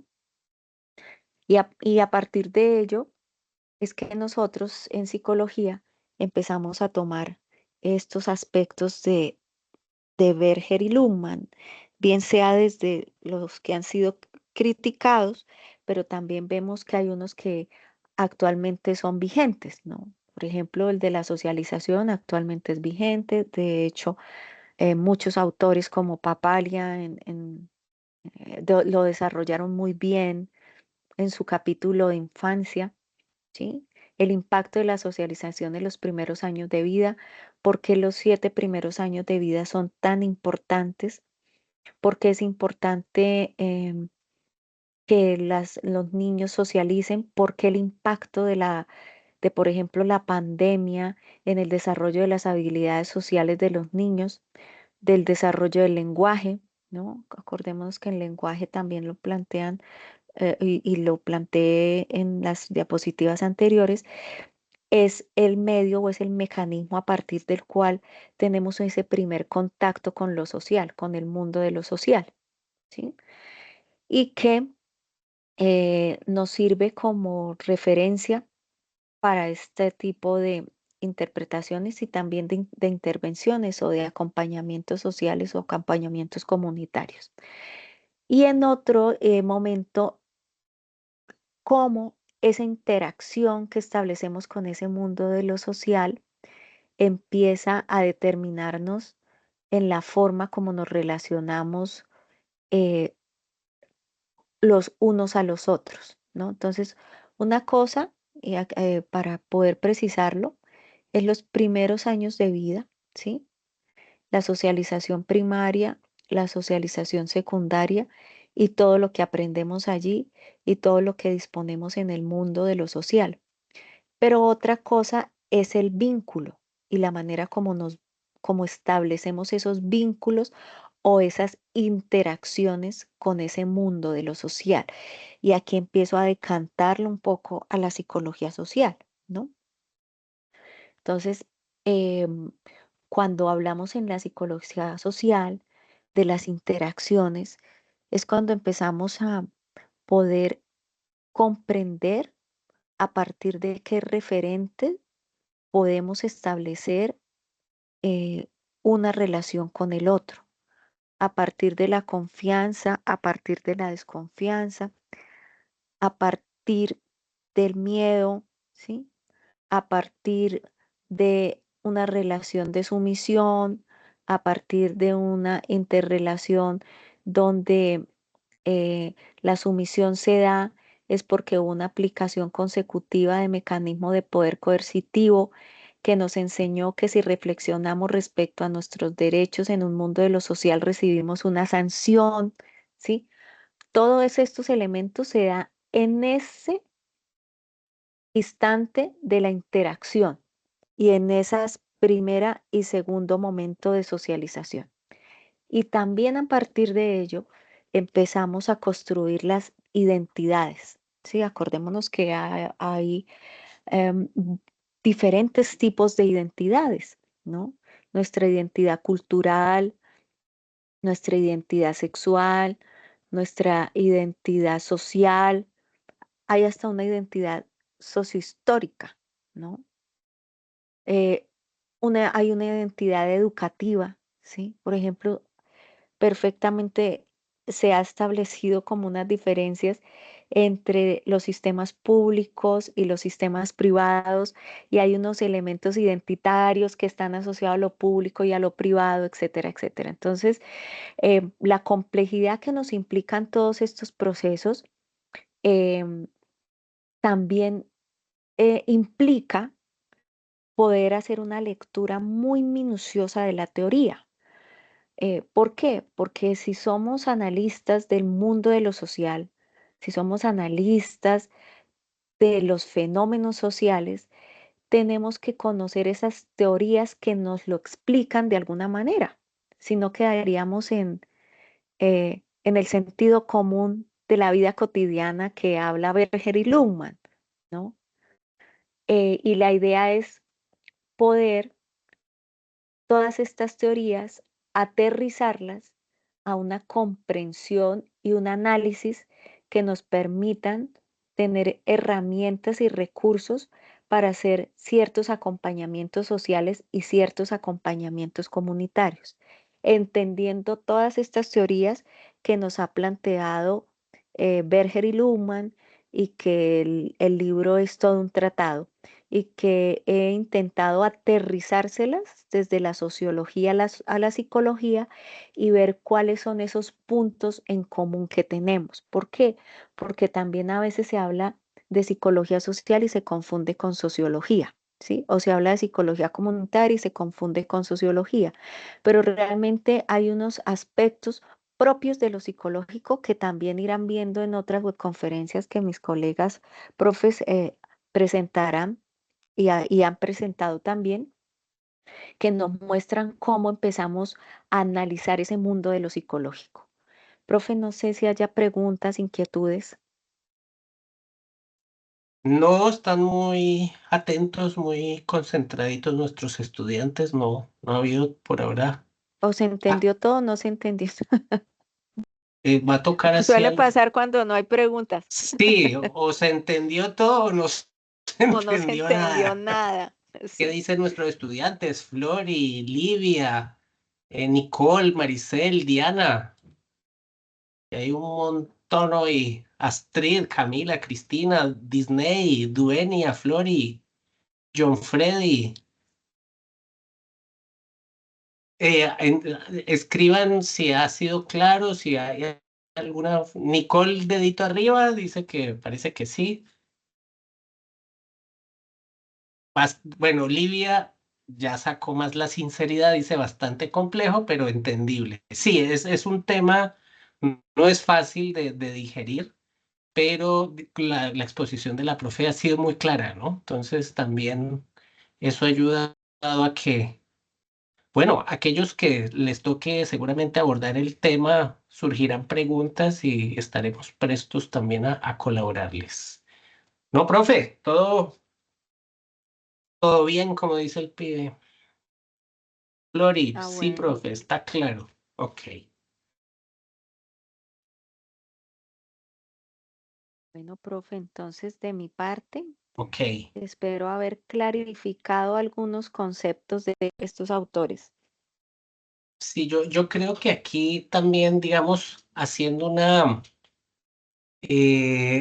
digamos, una interpretación de lo que el tema en sí, de la construcción social de la realidad, es entender que, bueno, aquí Lidia dice, toca leer nuevamente, ya con la explicación de la tutora se puede contrastar y comprender mejor. Sí, Livia, exacto.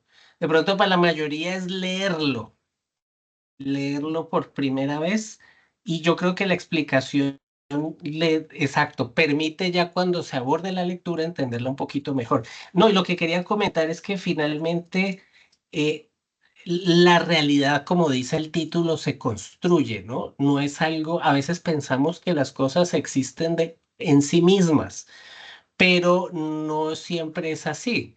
De hecho, pues un ejemplo es que pregúntenle a algunas personas cómo se siente usted en este país y le dicen que esto está vuelto un despelote, que esto está vuelto una miseria, pero a los que no se meten a las redes sociales, ni ven noticieros, ni miran nada, pues está igual que hace 4 años, está igual que hace 8 años, está igual que hace 10 años. Sí, han cambiado cosas, pasan cosas, pero eso, como dicen los autores, finalmente uno va construyendo, va objetivando la realidad de acuerdo también a sus experiencias, ¿no? A la crianza que ha tenido, a las personas con las cuales se socializa, a las instituciones a las cuales pertenece. Es bien complejo, pero es muy interesante porque es que esos somos los seres humanos, complejos, enredados, contradictorios.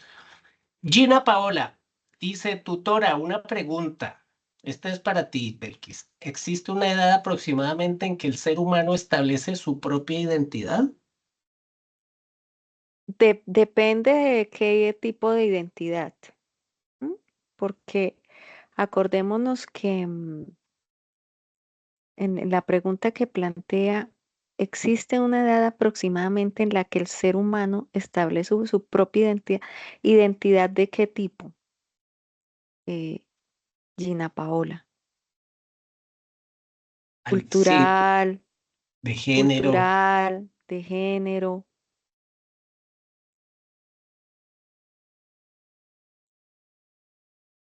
de género. Me imaginé que iba por ahí la pregunta.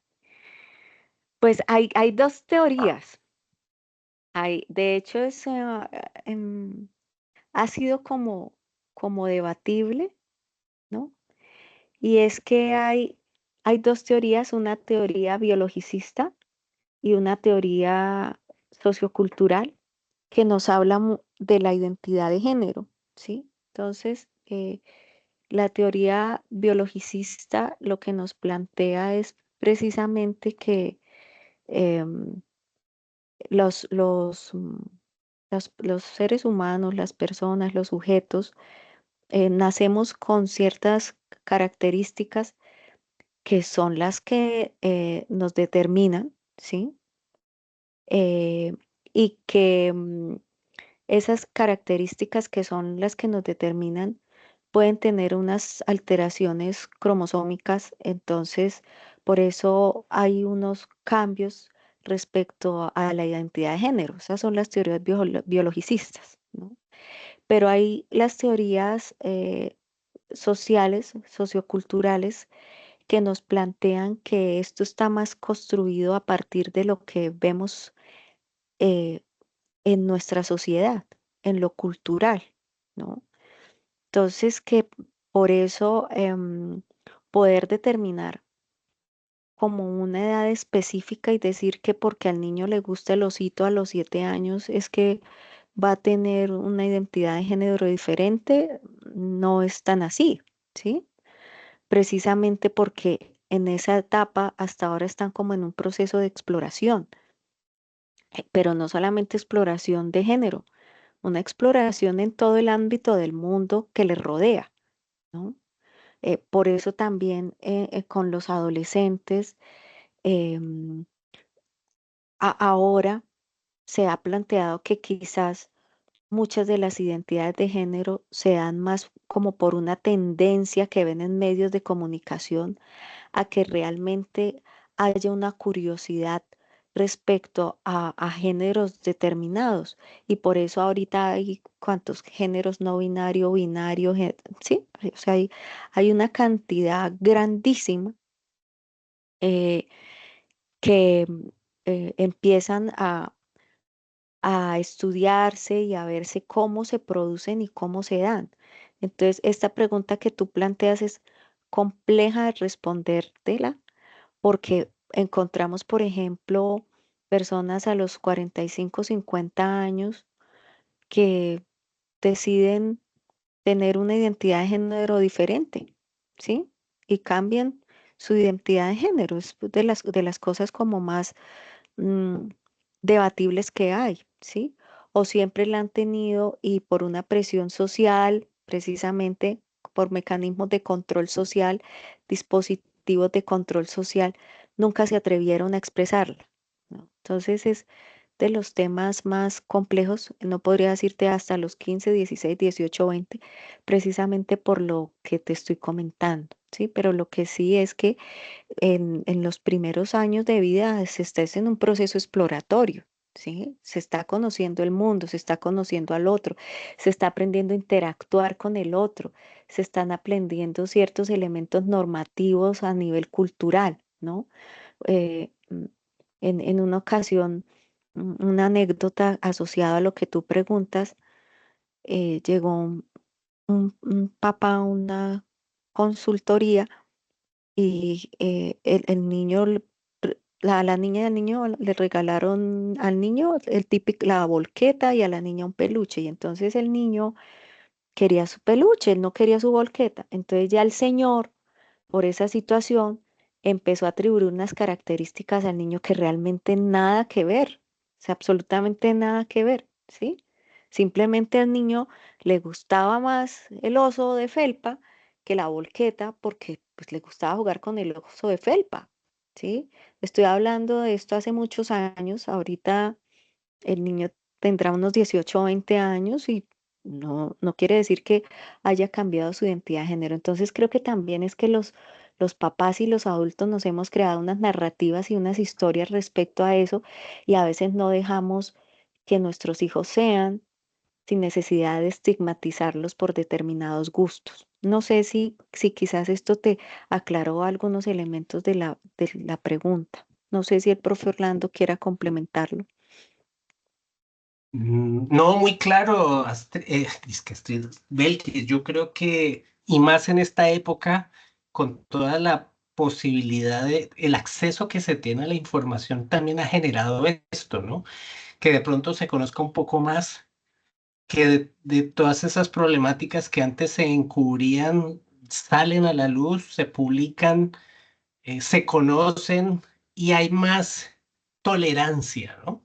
Entonces yo Sí, creo que también ese tema de que hay más apertura y un poco más de tolerancia sin que lo que también ha generado respuestas de la parte opuesta más radicales, pero ajá. por lo menos ha habido una respuesta de aceptar que somos diferentes, ¿no? Y que la realidad la vemos desde puntos de vista diferentes. Aquí uno no puede juzgar de cosas, si es bueno o malo, sino entender qué es lo que ocurre en estas situaciones. Precisamente aquí en el chat, Gina Julie nos pregunta Carolina también, dice, profe, señora, perdón. que Gina Paula nos dice que si los aspectos socioculturales intervienen y también las relaciones interpersonales Ajá, para la construcción claro. de identidad, sí,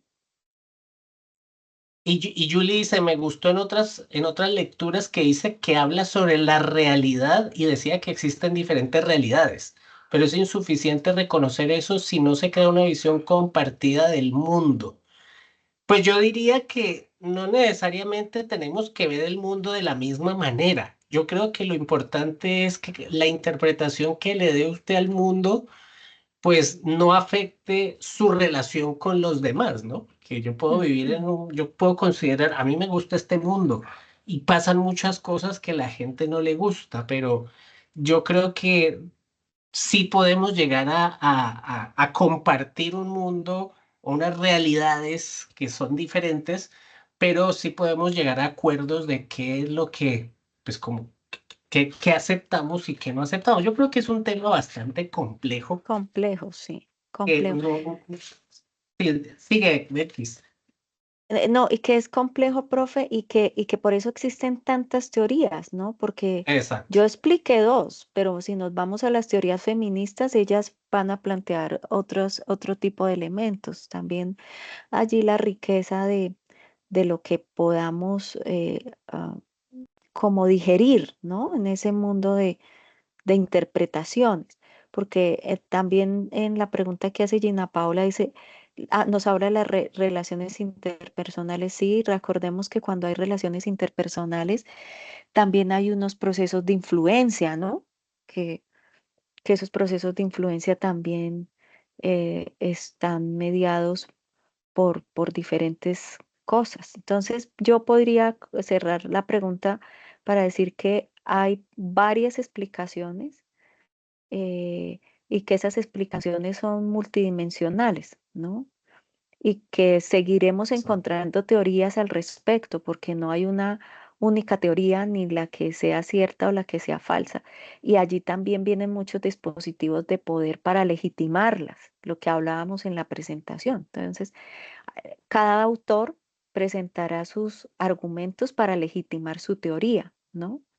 Si hablamos, por Exacto. ejemplo, en una sociedad, eh, por ejemplo, musulmana, presentarán unos argumentos diferentes a una sociedad norteamericana, ¿sí? Presentarán sus teorías y etcétera, etcétera. Profe Hernán tiene la mano levantada hace Sí, ratico. Hernán Acosta. Buenas tardes. Pues Hola. la primera pregunta, bueno, a ver, una especie de comentario y luego sí algo parecido a una pregunta. Lo primero es, finalmente, entonces, ¿qué es la realidad? Yo he escuchado una frase que dice, el mundo no es como es, sino como uno lo ve. Y eso lo entiendo y me suena bien. Pero ya cuando hablamos de la realidad, me parece que la realidad es algo objetivo. Entonces, no diría que la realidad depende de uno, sino, no sé, como algo que pasa más allá de nuestro ser subjetivo, ¿no? O sea, la palabra objetivo creo que es lo que define realidad, me parece a mí. Y lo segundo que iba a decir, como apareció este asunto de lo del género, a mí lo que me preocupa frente a todo lo que pasa ahora, entonces, ¿cuál es la postura de la psicología? Porque si la psicología como ciencia tiene que tener una postura y no puede ser tan maleable, así como se decía antes, tan flexible como decir, para acomodarse a todos los pensamientos, ¿no? Mi género es como yo me percibo. Yo creo que tiene que haber unas cosas como columnas, como unas cosas fundamentales, y a partir de ahí, pues, el psicólogo, digamos, puede trabajar. Me parece que en estos, ¿cómo se llama? Manuales de M5 y eso, había una palabra que se llamaba disforia de género. Ahora yo no sé cómo se llamará, pero evidentemente hay un problema en esto que está pasando ahora, porque en una época pues se pensaba que la persona no pensaba, o sea, de alguna manera no tuvo una educación, yo lo vería así por lo menos, no tuvo una educación correspondiente a su sexo. Y ahora se dice, no, es que la persona estaba en el closet, pero lo que yo pensaría es que faltó una educación. No, lo veo así, no sé, pero finalmente lo que me preocupa es para nosotros como científicos, digamos desde la psicología, es cuál es la postura de la psicología frente a toda esta cantidad de posibilidades en cuanto a esto del género. Gracias. Gracias, Hernán. Esa Bueno, pregunta es para X, definitivamente. profe, profe. Pregunta Fue corchadora para no, fue una X. pregunta densa, Hernán. Sí. Voy con la primera y es, recuerda cuando empecé la presentación que hablábamos que la realidad objetiva estaba asociada al conocimiento, ¿sí? Entonces, el conocimiento, voy aquí a devolverme para profe Orlando, porque de pronto algunos tienen Sí, también sí, esa sí, misma está bien. inquietud. Bueno, entonces mira, la realidad, vamos a hablarla desde el Berger y Luhmann y después la planteamos desde lo que ahora se aborda, que tenemos elementos comunes. Obviamente no quiere decir que el texto, por ser una crítica a Berger y Luhmann, o sea, esté incorrecto, no, o sea, simplemente hay unas vigencias en términos de cambios. Bueno, entonces, cuando hablamos de la realidad, hablamos que hay una realidad que se construye a partir de hechos, de situaciones, de fenómenos, de lo que podemos observar y ver, ¿sí? Y que eso que podemos observar y ver, podemos describirlo, ¿sí? Y que el hecho de describirlo y narrarlo, ¿sí? Nos da una condición específica de que es realmente real, ¿sí? Esas características puntuales y esas características específicas. Entonces, ahí es donde se dice la realidad es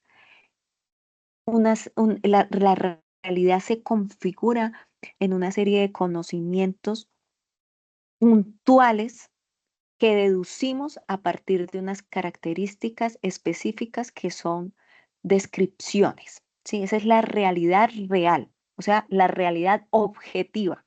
¿Sí? La realidad objetiva, lo que podemos ver, lo que podemos palpar, lo que podemos describir. Salimos al parque y vimos que un señor paseaba a su perro, el señor iba paseando a su perro que llevaba a correr. Esa es la realidad objetiva, ¿sí? Ahora, la realidad que nosotros construimos, ¿sí? el señor estaba en el parque con su perro. Seguramente el perro lloró y seguramente fue que el señor lo maltrató, ¿sí? O no, el perro estaba llorando porque estaba enfermo, ¿sí? Es nuestra realidad subjetiva y que está construida a partir de ciertos aprendizajes que hemos tenido en nuestra historia de vida, ¿sí?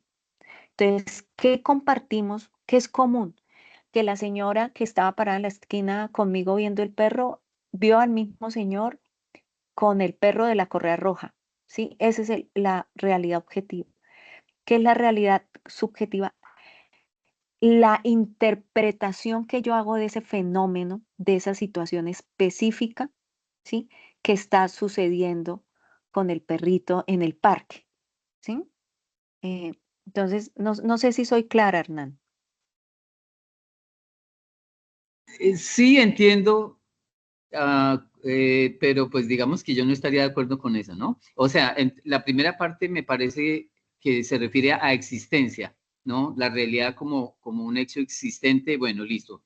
Pero en la segunda parte, la realidad no debería estar mediada por mi observación, ni por algo que yo soy, aunque yo entiendo que pues la realidad yo la percibo, pero la realidad, de acuerdo a las definiciones, ¿no? Debería ir más allá de lo que yo percibo, ¿no? Porque yo puedo percibir muy poco, ¿no? De pronto tengo solamente un ojo y veo la mitad, pero me parece que la definición de realidad es algo muy objetivo. Pero pues puede ser que así lo ven los autores, ¿no? Es respetable. Por eso se habla de subjetividad, porque es la construcción que se hace internamente en el proceso de internalización de esa realidad que tú estás viviendo, ¿sí? Sí, Sí, sí. y por eso el cambio. De hecho, yo no sé si tú, Hernán, en tus exploraciones has leído algo de la escuela crítica, la de Frankfurt. Dale una revisada a los textos de la escuela de Frankfurt, ¿sí? Y rastréalo ahí en Google y cómo ellos comprenden la realidad. ¿Sí? Es teoría crítica. La teoría crítica nos presenta unas posturas interesantes y creo que puede ayudar mucho más a por qué plantean ellos esos elementos, ¿no? Bueno, y la segunda pregunta era, la Lo Livia, de género. lo dejé. Livia también nos está levantando la mano. La segunda Livia. pregunta. Bueno, Lo dejé. no. Responde la segunda y le damos la palabra a Livia. Uy, esa segunda estuvo fuerte, Hernán. Nos la lanzó dura. Bueno, mira, em, lo que pasa es que voy a empezar como hablándolo desde la, desde establecer como posturas en el hacer profesional, ¿sí? Eh, y es que desde el hacer profesional hay que tener mucho cuidado en un sentido de lo ético, en el juzgar al otro, ¿sí? O sea, difícilmente si a mí me llega un consultante em, diciéndome que tiene unos problemas de identidad, yo tajantemente sin escuchar ciertas narrativas, haría mal en empezar a juzgarlo, ¿sí? En empezar a decir que no, lo que pasa es que la teoría biologicista en usted, ¿sí? O sea, irme a asumir una serie de teorías biologicistas, ¿sí? Mm, es complejo, como irme también a asumir una serie de aspectos que yo desconozco. Entonces, quizás tu pregunta o la pregunta yo la respondería desde, no se trata de asumir una postura, sino se trata de ayudar a comprender al otro qué es lo que está sucediendo con su identidad de género, ¿sí? Sin adentrarme a juzgar qué fue que le enseñaron mal desde chiquito, que lo educaron mal. O sea, eso sí, a lo que a mí desde mi profesión me interesa es que el otro comprenda, ayudarle a que el otro comprenda qué es lo que está pasando con su vida, ¿sí? Ya las decisiones que tome al respecto, con las herramientas que yo le pueda ayudar o dar para ayudarlo a aclarar sus ideas, aclarar sus decisiones, van del índole de su persona, del índole de su decisión personal, ¿sí? Por eso uno habla que cuando hace procesos de acompañamiento, consultoría, uno da ciertas herramientas, enseña, acompaña, etcétera, pero finalmente quien toma las decisiones son las personas que consultan. Entonces la pregunta, más que cómo lo asumimos, no, nosotros conocemos varias teorías, ¿sí? Y conocemos las teorías es para poder hacernos un panorama desde la comprensión y la interpretación de lo que nos están narrando en sus historias de vida. Entonces, la pregunta te la puedo responder desde allí, Hernán. No sé si el profe Orlando quiera complementar algo. No, estoy de acuerdo, Belkis. Yo creo que la posición nuestra no es de decir qué está bien y qué está mal. No es nuestra, como psicólogos no tenemos ese, no somos sacerdotes, ¿no? No podemos decir que esto es lo bueno y que esto es lo malo. Y es lo que dice Belkis, es ayudar a la persona que encuentre realmente cuál es su realidad, ¿no? En dónde, hacia dónde, qué puede explorar para poder resolver todas sus conflictos, todas sus contradicciones, es ayudarle a encontrar ese camino. Ese yo creo que es nuestra función, más que decirle está bien o está mal, porque ahí hay mucho de lo subjetivo, ¿no? Entonces, Claro. Además, profe Orlando, complementando, si uno se va al DCM5, ya en el DCM5 hay un capítulo completo al final que agregaron, donde en el DCM5 tenía una postura bastante vertical, patologizante, ¿sí? Y ya en la actualización, creo que salió el año pasado, antepasado, me corregirán, el DCM5, en su último apartado tiene aspectos que vale la pena revisar. Muy interesantes, Hernán, si te da curiosidad también por indagarlo. Me regalan 2 minutos más, ya que han sido tan pacientes. sí, señor, Ok. Sí, pero a ver, voy a colocar un ejemplo con relación a la medicina. Ujú, Actualmente los jueces, bueno, la Corte Constitucional o quien sea dice, bueno, le podemos hacer una operación a este chico porque porque tal ley y eso. Entonces va donde el médico, le amputan o le colocan miembros X, Y o Z. Y la persona, pues, vive supuestamente basado en ciertos criterios o ciertas leyes. Pero en el pasado nosotros como psicólogos escuchábamos a la persona y uno, digamos que podría detectar, esta persona tiene estos problemas porque cuando estaba pequeño sus padres lo dejaron.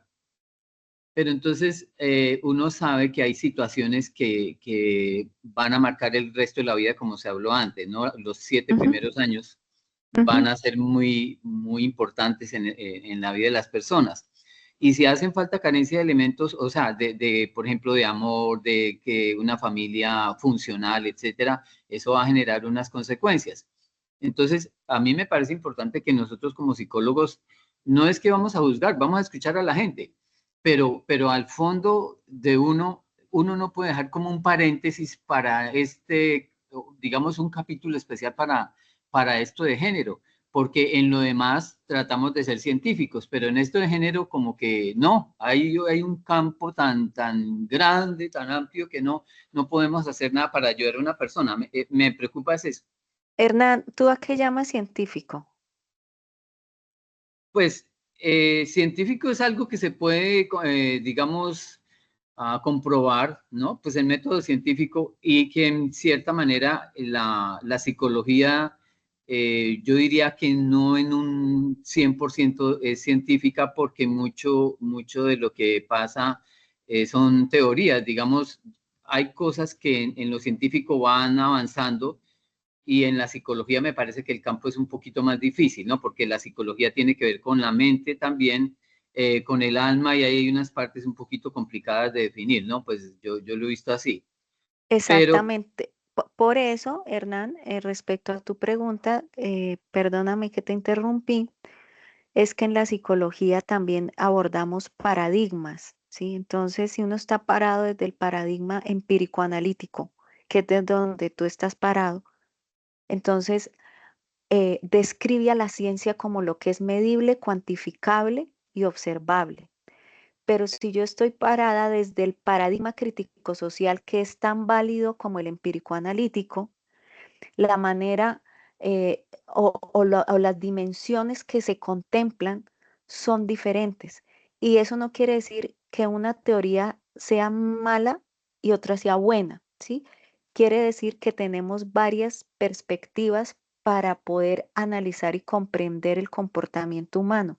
Porque así como tú lo mencionas, los seres humanos no somos medibles y cuantificables en absolutamente todo en la vida, ¿sí? Hay decisiones que tomamos en la vida y comportamientos que asumimos en la vida que no son medibles en términos de predictibilidad. O sea, yo no sé cómo voy a comportarme respecto a una condición específica. Desde allí empiezan a emerger esos nuevos paradigmas en las ciencias, como el paradigma crítico-social, ¿sí? Porque precisamente el paradigma empírico-analítico no pudo descifrarlo todo. Y esa fue, cuando te decía lo de la escuela de Frankfurt, ahí ellos lo explican y explican por qué no se puede analizar todo desde desde lo medible y lo cuantificable, porque es que los seres humanos somos en muchas de las circunstancias de la vida impredecibles, ¿sí? Por eso a muchos no les funcionó manejar el tema de adicciones con una terapia eh, cognitivo-conductual, pero sí le funcionó con una terapia fenomenológica existencial, que está relacionada más con otro tipo de paradigmas. ¿Sí? Era como para clarificar esos aspectos. Y obviamente uno cuando hace la indagación y el acompañamiento terapéutico, precisamente cuando hablaba en ayudarle a comprender y entender qué es lo que pasa, en esa entender y comprender qué es lo que pasa, las mismas personas em, suelen tomar las decisiones. El problema es cuando no toman ese acompañamiento con personas idóneas y se van al Reels o se van a alguien que leyó 3 libros de autoayuda o se van al amigo del colegio o se van, sí, se van a unas fuentes que realmente los procesos de acompañamiento que hacen no son los más idóneos, ¿no? Porque también podríamos plantear temas como desde teorías biologicistas como los tenistas, o sea, etcétera, etcétera, etcétera, que también em, si es por medir y cuantificar, se han hecho investigaciones medibles y cuantificables que están en Science o en Natural Science, ¿sí? Era eso, Hernán, muchas gracias por tus preguntas, muy interesante. Ah, gracias. Sí, señor. Bueno, entonces, en este momento, antes de darle la palabra a Livia y Mari, voy a cortar la grabación. Sigue la charla, pero voy a detener la grabación en este momento y continuamos. Livia, Edith.